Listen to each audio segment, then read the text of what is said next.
Shalom, shalom. Oui, bien-aimés, nous rendons grâce à notre Père pour l'opportunité qu'il nous donne une fois de plus aujourd'hui de partager sa parole. Si tu as ta Bible, tu peux prendre avec moi Actes chapitre 17, du verset 24 au verset 25. Je lis Actes des Apôtres, le chapitre 17, verset 24 à 25. Il est écrit, je lis dans la version Semeur, Dieu qui a créé l'univers et tout ce qui s'y trouve et qui est le Seigneur du ciel et de la terre n'habite pas dans le temple bâti des mains d'hommes.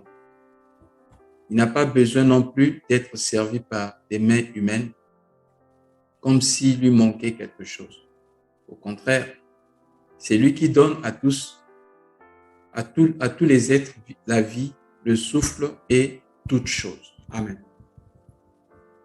Et bien-aimés, ce soir, j'aimerais qu'on partage sur ne cherche pas à aider Dieu.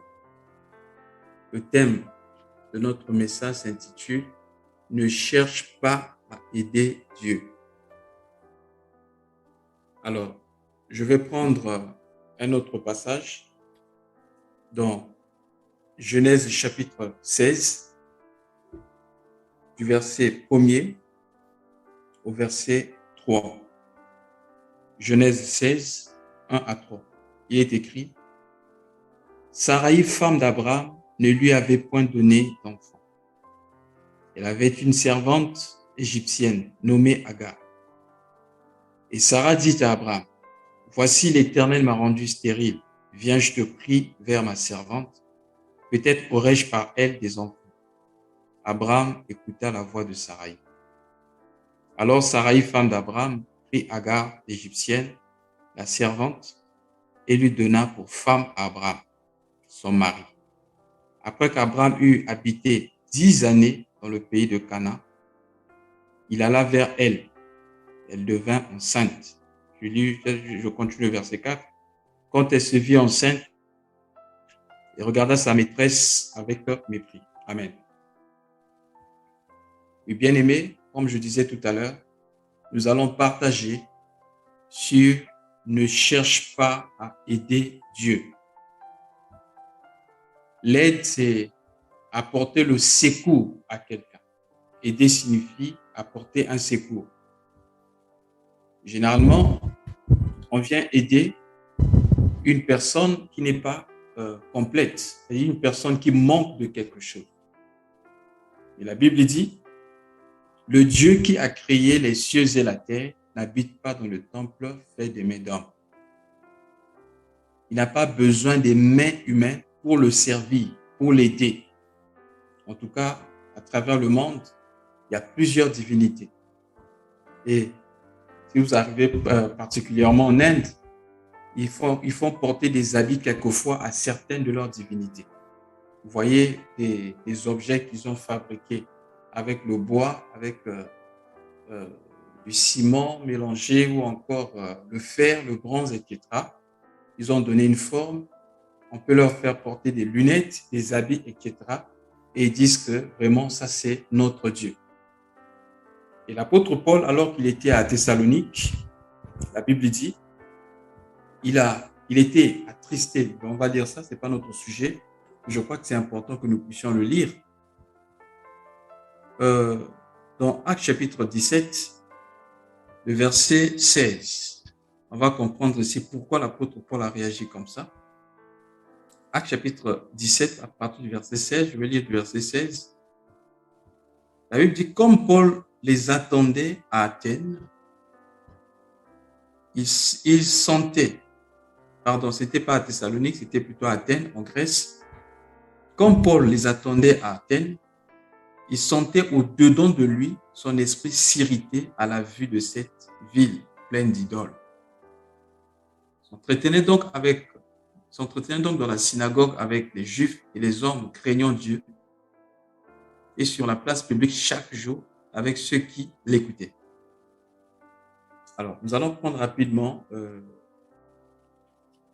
on va prendre directement le verset 22, là où Paul va s'adresser au milieu de l'aéropage. Verset 22, la Bible dit, Paul debout au milieu de l'aéropage dit, homme athénien, je vous trouve à tous égards extrêmement religieux, car en parcourant votre ville et en considérant les objets de votre dévotion, j'ai même découvert un autel avec cette inscription à un Dieu inconnu. Ce Dieu que vous révérez sans le connaître, c'est celui que moi je vous annonce. C'est ainsi que l'apôtre Paul va maintenant dire, le Dieu que moi je vous annonce, c'est lui qui a créé les cieux et la terre. C'est-à-dire que c'est un Dieu qu'on n'a pas besoin de le voir, de l'imaginer. Si nous pouvons, permettez-moi de continuer la lecture à partir du verset 27, il dit, il a voulu qu'ils le cherchassent, le Seigneur, et qu'ils s'efforçassent de le trouver en tâtonnant, bien qu'il ne soit pas loin de chacun de nous. Car en lui, nous avons la vie et le mouvement et l'être. C'est ce qu'ont dit quelques-uns de vos poètes. De lui, nous sommes la race. Ainsi donc, écoutez bien, ainsi donc, étant de la race de Dieu, nous ne devons pas croire que la divinité soit semblable à de l'or, à de l'argent ou à de la pierre sculptée par l'art et l'industrie de l'homme. Dieu, sans tenir compte des temps d'ignorance, annonce maintenant à tous les hommes, en tout lieu, qu'il est à se repentir. Voyez? Donc, ces gens avaient leur divinité, ils avaient fabriqué leur Dieu et ils mettaient leur confiance dans ces divinités. Et malheureusement, même en ce temps de la fin, il y a des gens qui mettent encore leur confiance dans des objets qu'ils ont créés. Frère, Dieu n'habite pas dans les temples faits des mains d'hommes. Le lieu dans lequel Dieu habite, en fait, c'est dans l'homme, celui qui a reçu l'Esprit de Dieu. Et vous voyez encore des gens aujourd'hui qui mettent leur confiance sur des trucs comme des chapelets. Pour prier, je dois avoir un chapelet. Pour bien prier, je dois être à la grotte. On voit même aujourd'hui des gens qu'on considérait comme des grands hommes de Dieu entre griffes, aller en Israël, prier devant la tombe de Jésus ou encore devant le mur de lamentation, pensant que non, mais voilà, si je prie ici, il y aura plus de puissance ou Dieu va vite exaucer. Frère, la Bible dit, Dieu n'habite pas dans le temple fait des mains d'hommes. Il ne peut pas avoir un temple physique et en même temps un temple spirituel. Christ avait dit aux disciples, vous regardez-vous cela? Parce que les disciples, quand ils ont vu la beauté du temple, ils ont voulu le faire remarquer au Seigneur Jésus-Christ dans Matthieu chapitre 24, en disant, Seigneur, regarde la beauté du temple. Il dit, je vous le dis en vérité, il ne restera pas ici pierre sur pierre qui ne soit renversé. Et il a donné un certain nombre de choses qui concernent la prophétie, concernant la fin des temps. Donc, bref, le Dieu que nous servons, frère, il n'habite pas dans les temples faits des mains d'hommes. Donc, lorsque nous nous approchons de Dieu, nous nous approchons de lui en ayant nos yeux fixés sur la création. Qu'est-ce que je veux dire? J'ai vu des gens, par exemple, mettre leur confiance sur des photos qu'ils mettent sur le mur. La photo de celui qui a joué le film de Jésus-Christ, en disant que si j'adresse ma prière en regardant cette photo, certainement, je serai sauvé. Les gens qui vont s'agenouiller devant la grotte, aller au niveau de l'eau de Lourdes, etc. Bien aimé dans le Seigneur, Dieu n'habite pas dans le temple fait des mains d'hommes, mais Dieu habite le corps de l'homme, celui qui a reçu le Saint-Esprit. Ce n'est pas notre sujet, mais la Bible dit le Dieu qui a créé toutes choses, c'est plutôt lui qui nous donne toutes choses et il n'a pas besoin que nous puissions l'aider. Mais qu'est-ce que nous constatons? Il nous arrive que lorsque Dieu nous a fait une promesse, quand nous constatons que la promesse tarde, on peut chercher à prendre des raccourcis ou pour chercher à aider Dieu. J'aimerais dire ici, si tu as reçu une promesse réellement venue de Dieu, tu n'avais pas demandé à Dieu de te faire une promesse. De son gré, Dieu t'a fait une promesse. Alors, ce que tu dois faire, c'est de prier que Dieu te donne la patience afin d'attendre la promesse dans la présence de Dieu. Comme a dit Habakkuk, il dit même si la promesse tarde, j'étais à mon poste, je priais. et la prophétie fut annoncée que cette chose-là, c'est pour des temps à venir. Et mais c'est quelque chose qui ne va plus durer. Mais même si cette chose tarde, attends-la. Parce que la promesse de Dieu, Dieu l'a accomplie là où il nous a laissés. Si Dieu revient, il ne nous trouve pas là où nous sommes supposés être, bien aimés, nous risquons de manquer. Dieu n'est pas un homme pour mentir, ni le Fils de l'homme pour se repentir. Mais lorsque nous sommes désobéissants, on peut bien aimer manquer ce que Dieu nous a promis. Ou encore, on peut retarder ce que Dieu nous a promis. Nous allons le comprendre. Ici, nous sommes dans le cas d'Abraham. Abraham, c'est quelqu'un que Dieu avait visité. Un jour, Dieu va demander à Abraham de quitter son pays, de quitter sa patrie et d'aller dans le lieu que Dieu allait lui montrer. Abraham est parti. Malheureusement, sa femme était stérile. Mais quand Dieu se révèle à Abraham, il dit, parce que tu m'as écouté, je ferai de toi père de multitudes. Quand Abraham a écouté cela, regardons sa position, il dit, oh, que Élézer de Damas vive. Que Élézer vive, c'est-à-dire l'ancien, un de ses serviteurs. Parce que pour lui, c'est un de ses serviteurs qui allait profiter de sa richesse. Dieu lui dit non, ça sera une postérité qui sortira de toi. Mais comme avec Sarah, ils ont constaté que le temps passait et que Abraham n'avait pas toujours d'enfant, alors Sarah va faire une proposition à Abraham. Il dit, voici ma servante égyptienne, s'il te plaît. Étant donné que Dieu ne m'a pas permis d'avoir d'enfant, qu'est-ce que tu dois faire? Prends-la pour femme, alors donne-moi une postérité. La Bible dit, Sarah dit à Abraham, voici l'Éternel m'a rendu stérile, viens, je te prie, vers ma servante, peut-être aurais-je par elle des enfants. Abraham écouta la voix de Sarah, malheureusement. Et la Bible dit, Sarah, femme d'Abraham, prit Agar, l'Égyptienne, la servante, et lui donna pour femme à Abraham, son mari. Après qu'Abraham eut habité 10 années dans le pays de Canaan, il alla vers Agar et elle devint enceinte. Bien-aimés dans le Seigneur, qu'est-ce que nous constatons ici? Dieu avait fait une promesse à Abraham. Il avait bien dit à Abraham que c'est de la postérité, c'est ta postérité qui va hériter de toi. C'est-à-dire, les enfants qui sortiront de toi. C'était avec sa femme Sarah. Mais Abraham a considéré son corps. Qu'est-ce qui s'est passé? Comme Sarah avait donné une proposition à Abraham, finalement, Abraham va accepter d'écouter la voix de Sarah. Père, faisons très attention. Si Dieu nous a fait une promesse, c'est à Dieu de l'accomplir et Dieu sait ce qu'il va faire. La Bible dit, mes pensées ne sont pas vos pensées et mes voix ne sont pas vos voix.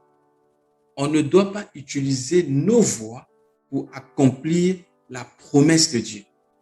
Mais nous devons bien aimer accomplir la promesse de Dieu selon les voies de Dieu. Les gens ont l'habitude de dire que ce qui vient de Dieu dure. Bien aimé, ce qui vient de Dieu ne dure pas. Mais Dieu fait chaque chose en son temps. Voilà pourquoi il nous convient de prier plutôt pour la persévérance et la patience. Abraham a écouté la voix de sa femme et finalement, la Bible dit lorsque cette femme se vit enceinte, elle a commencé à mépriser ça. Frère, les raccourcis vont te créer des problèmes. Les raccourcis vont emmener, bien-aimé, le trouble dans ton cœur et dans ta vie. Lorsque nous prenons des raccourcis, cela, bien-aimé, engendre toujours des problèmes dans notre vie. Attendons toujours le temps de Dieu. J'aimerais nous dire ceci, frère. Dieu nous aime plus que nous nous aimons nous-mêmes. Et Dieu a un meilleur plan dans notre vie que nous avons pour nous-mêmes. Il dit, je connais les projets que j'ai formés sur vous. Ce sont des projets de bonheur et non de malheur, afin que vous ayez l'espérance. Bien-aimés dans le Seigneur, attention aux raccourcis. Ne cherchons pas à aider Dieu. Lorsque Dieu nous a fait une promesse, nous devons le savoir que si Dieu nous a dit quelque chose, c'est que cette chose existe déjà. Voilà pourquoi, lorsqu'il parla de la terre promise aux enfants, la terre promise lorsqu'il parla de la terre promise aux enfants d'Israël, il n'a pas dit je donnerai, mais il dit la terre promise, là où coule le lait et le miel que je vous donne. On suppose que lorsque Dieu t'a parlé, il a déjà fait. Lorsque Dieu te fait une promesse, il a déjà fait. Parce que lui, c'est l'Éternel. Et il prend dans l'éternité, il emmène simplement dans le temps ce qu'il a déjà accompli. Voilà pourquoi la meilleure posture d'un adorateur, c'est bien aimé ce que nous trouvons dans Apocalypse, chapitre 4, je pense. Disons un peu ça, c'est très important. La posture d'un adorateur. Apocalypse, chapitre 4. Comment un adorateur doit réagir? Quelle est la position d'un adorateur qui fait que l'adorateur soit toujours persévérant, qui fait que l'adorateur ne puisse pas être ébranlé lorsque la tempête se lève. Apocalypse chapitre 4. Je vais lire le verset 8. Apocalypse chapitre 4, le verset 8. La Bible dit, les 4 êtres vivants ont chacun 6 ailes et ils sont remplis Dieu tout autour et au-dedans. Ils ne cessent de dire jour et nuit, Saint, Saint, Saint est le Seigneur Dieu Tout-Puissant qui était, qui est et qui vient. On dit que les 4 êtres vivants, l'image des véritables adorateurs, ils avaient des yeux partout. C'est-à-dire des yeux devant, derrière et au-dedans. Voilà comment, bien aimé, nous devons marcher avec Dieu. On doit avoir des yeux derrière pour voir ce que Dieu a fait dans le passé. Des yeux dedans pour voir ce que Dieu est en train de faire maintenant. Des yeux devant pour voir ce que Dieu va faire. Mais ce que j'aime ici, on dit le Seigneur Dieu Tout-Puissant qui était, qui est et qui vient. Normalement, en bon français, on devait dire celui qui était le passé, qui est le présent, qui vit, qui sera. N'est-ce pas? Au lieu de dire qui sera, la Bible dit qui vient. Ça veut dire qu'il a déjà accompli dans le futur. Il vient maintenant à notre rencontre afin de réaliser ce qu'il a fait. Mais ce n'est qu'une question de temps. Et ce temps-là est important pour notre vie. Pendant ce temps, il y a peut-être quelque chose qu'il est en train de former en nous. Quelquefois, nous pensons que ça dure, mais ça ne dure pas. Dieu sait ce qu'il fait, frère. Ce n'est pas pour rien qu'un enfant doit faire 9 mois dans le ventre. Tous ces mois sont importants. Imaginez-vous que l'enfant naisse à 3 mois de grossesse. Est-ce que cet enfant sera un enfant normal? Non. Chaque jour, Dieu ajoute quelque chose. Dieu ajoute quelque chose afin que cet enfant soit mature. Et même lorsque quelquefois nous prions pour un sujet, il arrive que l'Éternel ne nous exauce pas aussitôt parce que Dieu veut d'abord former quelque chose en nous. Dieu veut rendre mature. Par expérience, j'ai compris une chose, frère. Quelquefois, lorsque nous demandons quelque chose de temporaire auprès de Dieu, c'est que Dieu nous donne. Bien aimé, à la fin, nous allons nous rendre compte que ce que Dieu nous a donné pendant que nous étions en train d'attendre cette chose dépasse cette chose que nous demandons à Dieu. Parce que Dieu nous donne la puissance, sa puissance. Et Dieu nous donne quelquefois, bien aimé, la patience et la persévérance, qui sont, bien aimés, des fruits de l'esprit très importants, qui vont nous conduire, bien aimés, jusqu'au ciel. Ô bien aimé dans le ciel. Le manque de patience a poussé Abraham à prendre Agar. Et bien aimé, Agar a méprisé ça. Le mépris, parce qu'elle s'est vue enceinte. Alors que c'était sa propre proposition. Donc, les raccourcis vont nous conduire, bien aimés, au mépris. Les raccourcis vont nous conduire, bien aimés, au désastre. S'il y a des problèmes aujourd'hui au Moyen-Orient, avec l'islam, etc., tout vient de là. Ismaël. À cause de cette erreur, bien aimés, faisons très attention. Lorsque nous prenons des raccourcis, nous pouvons aussi, bien aimés, retarder la promesse de Dieu. Mais savez-vous? Parce que la Bible dit que lorsque Dieu parla à Abraham, en effet, Dieu avait déjà dit à Abraham que sa descendance devait faire 400 ans en Égypte, 400 ans en esclavage. Genèse chapitre 15. Genèse chapitre 15, je vais lire le verset 13. Et l'Éternel dit à Abraham, sache que tes descendants seront étrangers dans un pays qui ne sera point à eux. Ils y seront asservis et on l'opprimera pendant 400 ans. Vous voyez? Donc, après 400 ans, le peuple devait sortir. Mais qu'est-ce que nous constatons lorsque nous lisons notre Bible? Dans Exode chapitre 12, le verset 40, la Bible dit, le séjour des enfants d'Israël en Égypte fut de 430 ans. Ah, vous comprenez cela? 430 ans. Pourquoi 430 ans? Au bout de 430 ans, verset 41, le jour même, toutes les armées de l'Éternel sortirent du pays d'Égypte. Donc, ils ont bien aimé retarder la servitude à 30 années de plus. Pourquoi? Bien aimé, à cause d'un raccourci. Et qui était à l'origine de ce raccourci? Eh bien sûr, c'était Moïse.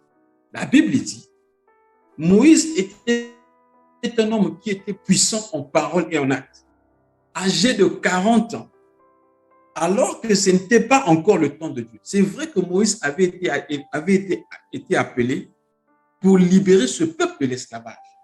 Même les parents de Moïse savaient cela. Il est écrit dans Hébreux chapitre 11, je crois que c'est du verset 21 jusqu'au verset 25 là-bas, parlant de la foi des parents de Moïse et de Moïse. On dit que c'est par la foi que les parents de Moïse virent que l'enfant était beau. Ils n'ont pas obéi à l'ordre du roi, ils ont caché l'enfant pendant 3 mois. Et n'étant pas plus capables de cacher l'enfant, ils ont libéré l'enfant sur les eaux. Mais comme c'était un enfant bien-aimé qui avait une promesse de libérer le peuple, cet enfant ne pouvait pas mourir. Pourquoi on avait tué les enfants en Égypte de 0 à 2 ans? Parce que les magiciens de Pharaon, lorsqu'ils ont consulté, ils ont su qu'il y avait un libérateur qui venait. Alors, qu'est-ce qu'il faut faire? Il faut tuer tous les enfants afin que ce libérateur-là ne puisse pas accomplir sa mission. Regardez ce que Dieu va faire. La fille de Pharaon va prendre l'enfant qui traînait sur l'eau et elle va chercher une femme égyptienne pour donner le lait maternel à l'enfant. On va prendre encore la mère de Moïse. Oh, bien-aimé dans le Seigneur. La mère de Moïse était payée pour ce qui était normal. On l'a payée parce qu'elle donnait le lait maternel à son propre. Mais comme elle avait la révélation, je suis sûr et certain que lorsqu'elle donnait le lait maternel, elle était en train de communiquer à Moïse la pensée pour dire que toi, tu n'es pas égyptien. Toi, tu as une mission. Tu dois libérer ce peuple. Alors, qu'est-ce qui va se passer? Avant le temps de Dieu, Moïse, voyant qu'il avait la force, il a voulu faire bien aimé un raccourci. Il a fait un raccourci. Il est parti tuer un Égyptien avec ses propres forces. Il était appelé par Dieu. C'était sa mission. Mes frères, ce n'était pas encore le temps de Dieu. Lorsque nous faisons les choses sans être dans le temps de Dieu, nous faisons les choses avant le temps de Dieu, nous cherchons à aider Dieu. Nous n'allons pas réussir. Moïse a tué un Égyptien avec ses mains. Bien-aimé, imaginez un peu qu'il tue chaque Égyptien avec ses mains. Combien d'Égyptiens il a tué, bien-aimé, même en 100 ans? Il n'a pas le pouvoir. Il a tué un Égyptien. Et Moïse avait aussi la mission, bien-aimé, de conduire le peuple. La Bible dit qu'il a vu deux Israélites qui étaient en train de disputer. La Bible dit il est venu pour les réconcilier. Et l'un d'eux va dire, qui t'a établi juge sur nous? Oh, Moïse était juge après. Vous savez que c'est Moïse qui réglait le problème d'Israël dans le désert. Mais ce n'était pas encore le temps de Dieu. Aujourd'hui, l'Église souffre beaucoup parce que les gens veulent aider Dieu. Il y a des gens qu'on fait rentrer dans le ministère parce que c'est le frère du pasteur, parce que c'est la femme du pasteur, parce que c'est le fils du pasteur, alors qu'ils ne sont pas appelés. D'autres encore, ils sont appelés, mais ils veulent commencer le ministère avant le temps. Quand vous commencez le ministère avant le temps, quand vous faites les choses avant le temps de Dieu, bien aimé, c'est un raccourci, vous allez bien aimé subir des conséquences. Alors Moïse a fui, il était obligé de fuir. Alors que lorsqu'il a quitté l'Égypte, Dieu pouvait bien aimé le transformer en 10 ans, mais bien aimé, il a fallu 40 ans de plus pour que Moïse soit prêt pour aller sauver Israël. Parce que c'est que Dieu attendait que Moïse soit dépouillé totalement de lui-même. Lui qui était puissant en parole et en acte, lorsque Dieu l'envoya, il dit, je ne sais pas parler. Oui, Dieu aime envoyer ceux qui ne savent pas parler. Afin qu'il n'annonce que la parole de Dieu. L'Église souffre aujourd'hui Parce qu'il y a des gens qui ont leur propre parole. Ils savent parler. Par conséquent, ils annoncent leur propre parole. Ils n'annoncent pas la parole de Dieu. Mais Dieu aime envoyer ceux qui ne savent pas parler, afin que ceux-là ne parlent pas par eux-mêmes. Christ a dit, ce que vous entendez n'est pas de moi, mais du Père qui habite en moi. Il dit, je ne parle pas de moi-même. Toutes les paroles que vous entendez viennent du Père. Moïse a retardé la promesse de Dieu. Il a fait que les enfants d'Israël passent 430 ans en Égypte, seulement parce qu'il avait suivi bien aimé un raccourci. Bien aimé dans le Seigneur, ne cherchons pas à aider Dieu, mais laissons que Dieu fasse sa volonté. L'Église souffre une fois de plus aujourd'hui parce que les gens veulent aider Dieu. Ils créent ce qu'ils appellent Saint-Esprit avec des lumières, avec les sons, en utilisant les baffles, etc. Laissez Dieu existe, laissez Dieu agir. Ne créez pas des miracles. Ne faites pas des faux miracles. Des miracles créés comme ça, on appelle quelqu'un qui n'est pas aveugle, on dit à la personne de jouer à l'aveugle. Après que l'homme de Dieu prie, dit, je commence à voir. Cherchez l'adresse de cette personne, vous verrez que cette personne n'était pas aveugle. Dieu guérit, Dieu sauve, il ressuscite même les morts, mais n'en créez pas. Si Dieu est là, laissez Dieu agir. Ne faites pas des raccourcis. Les raccourcis, généralement, bien aimés, vous poussent à faire l'œuvre de la chair, alors que nous devons faire l'œuvre de l'esprit. Oh, bien-aimés dans le Seigneur. Le message de ce soir consiste à nous rappeler que nous ne devons pas chercher à aider Dieu. Laissons-nous simplement entre ses mains, à sa merci. Disons simplement, Seigneur, fais ta volonté. Montre-moi ce que je dois faire, ce que je dois être. Et alors, je ferai ta volonté. Ne cherchons pas à aider Dieu, frère. Nous ne pourrons pas. Que Dieu nous bénisse. On va s'arrêter là pour aujourd'hui. Nous continuerons prochainement si le Père. Amen.